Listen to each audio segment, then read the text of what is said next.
Pirmadienį į Druskininkų švietimo centre surengtą posėdį šiemet pirmą kartą susirinko asociacijos Druskininkų vietos veiklos grupės nariai.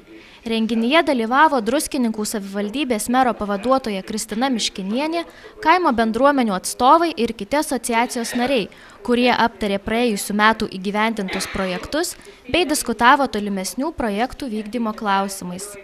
Na, šiandien tai yra elementarus, tai kiekvienais metais vyksta, tai yra ataskaitinis rinkiminis susirinkimas Druskininkų vietos veiklos grupės, kuriai buvo pristatyta mūsų veiklos VVG valdybos ataskaita 11 metų, taip pat finansinė ataskaita, perrinkti pirmininkas ir valdyba, perrinkti naujam kadencijai, naujam rinkiminiam laikotarpiui. Apžvelgta veikla, ką mes suveikėm, ką padarėm ir numatyta perspektyvus, ką mes dalyvausim. Tai yra mūsų vietos veiklos grupė.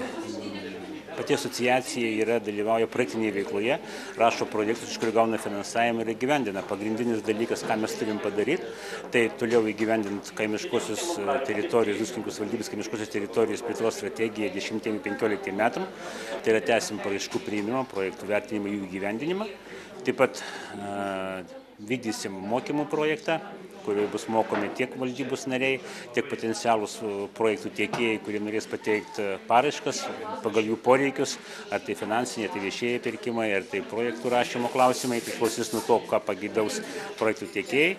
Taip pat numatoma teikti paraišką teritoriniam tarptautiniam bendradarbiavimui, kad galėtum bendradarbiauti tiek su Lietuvos kitom vietos veiklos grupėm, tiek su užsienio vietos veiklos grupėm ir įgyvendinti kažką tokius projektus čia mūsų kaimiškų teritorijai.